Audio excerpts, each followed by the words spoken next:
December কলকাতায় আসছেন কেন্দ্রীয় স্বরাষ্ট্রমন্ত্রী অমিত শাহ। তিনি কলকাতায় আসবেন এবং কলকাতায় তার একাধিক কর্মসূচি রয়েছে বলে জানা যাচ্ছে। আরও বিস্তারিত জানতে কথা বলবো, আমাদের প্রতিনিধি দীপক ঘোষ আমাদের সঙ্গে রয়েছেন। দীপক, 30শে ডিসেম্বর কেন্দ্রীয় স্বরাষ্ট্রমন্ত্রী অমিত শাহ কলকাতায় আসছেন, তার কি কি কর্মসূচি রয়েছে? এবার তিনি আসছেন জনসভা করতে নয়, এবার তিনি আসছেন মূলত দলীয় নেতৃত্বের সঙ্গে, রাজ্য নেতৃত্বের সঙ্গে নির্বাচনী পরিস্থিতি নিয়ে আলোচনা করতে। অর্থাৎ আগামী দিনে দল কিভাবে নির্বাচনে প্রতিদ্বন্দ্বিতা করবে, কি কৌশল তারা গ্রহণ করবে, সাংগঠনিকভাবে কিভাবে শাসক দলের মোকাবিলা করবে, সব বিষয়গুলো নিয়ে রাজ্য নেতৃত্বের সঙ্গে তার আলোচনা করার কথা। এক, দ্বিতীয়ত হচ্ছে এসআইআর চলছে এই মুহূর্তে, এবং এসআইআর এর প্রাথমিক যে খসড়া ভোটার তালিকা প্রকাশ করা হয়েছে তাতে দেখা গেছে যে বহু বুথে, বহু এলাকায় যে বহু মানুষ তারা এনুমারেশন ফর্ম ফিল আপ করেননি, ফলে তাদের নাম ওঠেনি। কারা ফিল আপ করেননি তাদের খুঁজে বার করা এবং তাদেরকে দিয়ে ফর্ম 6 পূরণ করানো, এই কাজটা দলীয় কর্মীদেরকে ইতিমধ্যে নির্দেশ দেওয়া হয়েছে।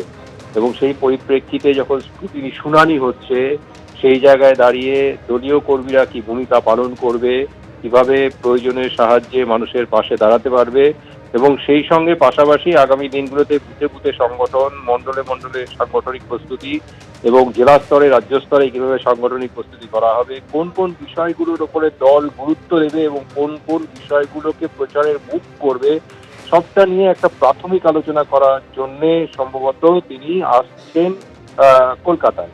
এবং যেটা জানা যাচ্ছে যে 30 তারিখ সকালে কলকাতা পৌঁছে দুপুরবেলায় তিনি সাংবাদিক সম্মেলন করবেন শহরে।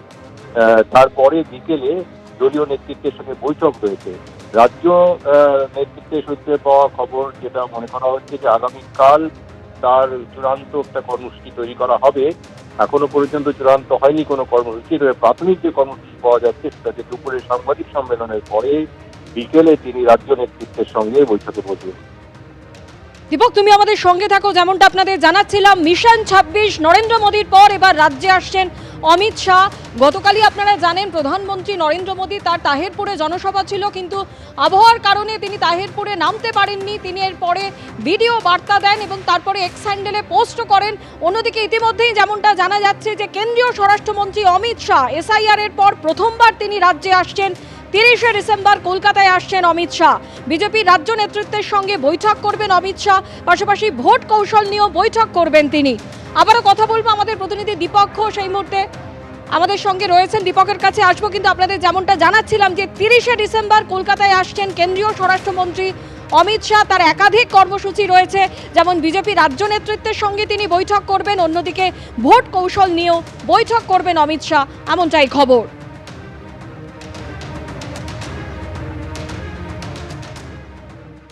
গতকালই রাজ্যে আসেন প্রধানমন্ত্রী নরেন্দ্র মোদী। তিনি তাহেরপুরে পৌঁছতে না পারলেও তার ভিডিও বার্তা এবং এক্স হ্যান্ডেলেও তিনি পোস্ট করেন, যেখানে মতুয়াদের পাশে আছেন তিনি এমনই বার্তা দেন।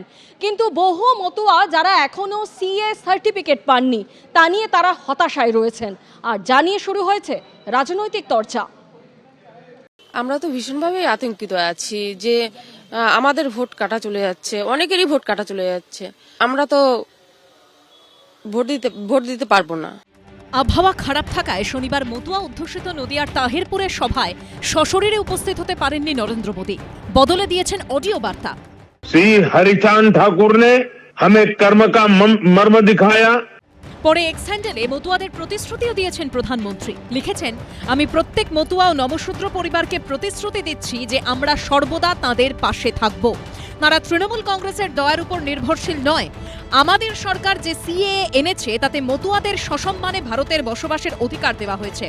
পশ্চিমবঙ্গে বিজেপি সরকার শপথ নেওয়ার পর মতুয়া ও নমশূদ্র সম্প্রদায়ের জন্য আরও অনেক কিছু করবে। কিন্তু এই বার্তায় কি মতুয়াদের মন গলল? আমরা খুবই আতঙ্কের মধ্যে আছি, কারণ যেহেতু আমরা এখানকার বাসিন্দা থাকা সত্ত্বেও যদি নাম যদি বাদ যায় তাহলে তো এটা খুবই দুঃখজনক। হ্যাঁ, বলেছি, অনেক প্রতিশ্রুতি দিয়েছে, কিন্তু সেই প্রতিশ্রুতি এখনো তো পালন করতে পারেনি। এখনো সেটাই চিন্তায় আছে যে ভোট দিতে পারবো কিনা। মতুয়াদের একটা বড় অংশই হলো বাংলাদেশ থেকে আসা উদ্বাস্তু, যাদের অনেকেরই 2002 সালের ভোটার লিস্টে নাম নেই। এই অবস্থায় সম্প্রতি খসড়া ভোটার তালিকায় মতুয়াদের নাম বাদ যাওয়া নিয়ে অসন্তোষ প্রকাশ করেছেন খোদ গাইঘাটার বিজেপি বিধায়ক ও ঠাকুরনগরের মতুয়া বাড়ির সদস্য সুব্রত ঠাকুর। এই যে বনগাঁ মহকুমা মতুয়া অধ্যুষিত, সেখানে 1,34,000-এর উপরে ডাউটফুল ভোটার আছে। কি মনে করেন কত শতাংশ মতুয়া আছে? 1,34,000-এর মধ্যে একদম চোখ বুঝে 1,20,000 আছে, একদম 80 থেকে 90%। অন্যদিকে সুপ্রিম কোর্টও সম্প্রতি পর্যবেক্ষণে জানিয়েছে যতক্ষণ না কেউ ভারতের নাগরিক ঘোষিত হচ্ছেন ততক্ষণ ভোটাধিকার পেতে পারে না। প্রথমে নাগরিকত্ব পেতে হবে, তারপরে ভোটার তালিকায় নাম তোলার বিষয় আসবে। এই অবস্থায় নির্বাচন কমিশনের দেওয়া সূচি অনুযায়ী 27 ডিসেম্বর থেকে এসআইআর এর শুনানি শুরু হওয়ার কথা। সূত্রের খবর, মতুয়াদের ক্ষেত্রে যারা সিএ সার্টিফিকেট পেয়েছেন তারা সেটি দেখিয়ে ভোটার তালিকায় নাম তুলতে পারবেন, কিন্তু যারা নাগরিকত্বের সিএ সার্টিফিকেট পাননি তারা কি করবেন? এত কম সময়ের মধ্যে কি সিএ সার্টিফিকেট পেয়ে ভোটে নাম তোলা যাবে? এই প্রশ্ন তুলছেন মতুয়াদের অনেকেই। যদি নামটা বাদ যায় তাহলে তো খুব চিন্তা, কি করে ভোট দেবো। তাই বলেছিল নাগরিকত্ব করে দেবে, অনেক কিছু করে দেবে, মতুয়াদের করে দেবে। এখন চিন্তিত হয়েছে যে ভোটটা হবে কি করে, কি করব। এই অবস্থায় আসন্ন বিধানসভা নির্বাচনে মতুয়াদের ভোটাধিকারের দাবিতে সরব হয়েছে তৃণমূল। যাদের নাম অনিশ্চয়তার মধ্যে পড়ে যাচ্ছে তাদের জন্য আপনার ফর্মুলা কি? বিজেপির কাছে কোনো ফর্মুলা নেই। মানুষকে ভুল বুঝিয়ে এসছে, উত্তেজনা তৈরি করেছে। মতুয়া সম্প্রদায়ের সকলে দেখুন, আপনারা কিছুদিনের জন্য কিছু লোক বিজেপির কথায় বিভ্রান্ত হয়েছিলেন, এই বিজেপি আপনাদের অথই জলে ফেলে রেখেছে। আর আপনাদের পাশে আছে শুধুমাত্র মমতা বন্দ্যোপাধ্যায়ের নেতৃত্বে সর্বভারতীয় তৃণমূল কংগ্রেস। মতুয়াদের প্রত্যেকের ভোটার লিস্টে নাম অন্তর্ভুক্ত করতে হবে। ওসব এক্সপোজটা কি বলছেন দেখার দরকার নাই। ভারতবর্ষের প্রধানমন্ত্রী নরেন্দ্র মোদীজি এতদিন করেননি কেন? একদিকে তৃণমূল আর দিকে বিজেপি মতুয়াদের খেলাচ্ছে। যদিও বিজেপির দাবি, প্রধানমন্ত্রী তার বক্তব্যের মধ্যে দিয়েই বুঝিয়ে দিয়েছেন নাগরিকত্ব পেতে মতুয়াদের কোনো অসুবিধা হবে না। আমরা তো বলেছি যে সিটিজেনশিপ সকলেই পাবে, সকলেই নাগরিকত্ব পাবে এবং নাগরিকত্বের মাধ্যমে তাদের ভোটাধিকারেরও যে সুবিধা সেটাও তারা পাবে আগামীতে। সিএতে যখন সার্টিফিকেট পাবে স্বাভাবিকভাবে সে দেশের নাগরিক, সাংবিধানিক নাগরিক, সেই নাগরিকত্ব হিসেবে তার সিটিজেনশিপের পাশাপাশি ভোটাধিকারও স্বাভাবিক। এবার কি হবে? কোন দিকে ঝুঁকবেন মতুয়ারা? যদি নাগরিকত্ব নিয়ে বিজেপি তাদের বিরুদ্ধে না যায় তাহলে ইলেকশন কমিশনের সদিচ্ছা কেন দেখাবে না? এবং আমার মনে হয় প্রধানমন্ত্রী অত্যন্ত বুদ্ধিমত্তার সঙ্গে বিষয়টা এড়িয়েছেন, আবার এড়ানো নি। তিনি নাগরিকত্বের প্রশ্নে যে তাদের পাশে আছেন এটা বলা মানে ভোটাধিকার প্রশ্নে তাদেরকে যে ইলেকশন কমিশন অফ ইন্ডিয়া তাদের চেপে ধরবে না, বা তারা ডকুমেন্ট যেটা আমরা বলছি 2 নম্বর তালিকাতে আছে, যেটা তালিকা 2 নম্বরে যেটা আছে সেটা যদি প্রডিউস করে তাদেরকে বিরুদ্ধে যে যাবে না সেটা পরিষ্কার। সব মিলিয়ে মতুয়া ইস্যুতে ক্রমশ চড়ছে রাজ্য রাজনীতির পারদ। সমীরণ পাল, সত্যজিৎ বৈদ্য, অনির্বাণ বিশ্বাসের রিপোর্ট, এবিপি আনন্দ। এবিপি আনন্দ, এগিয়ে থাকে, এগিয়ে রাখে।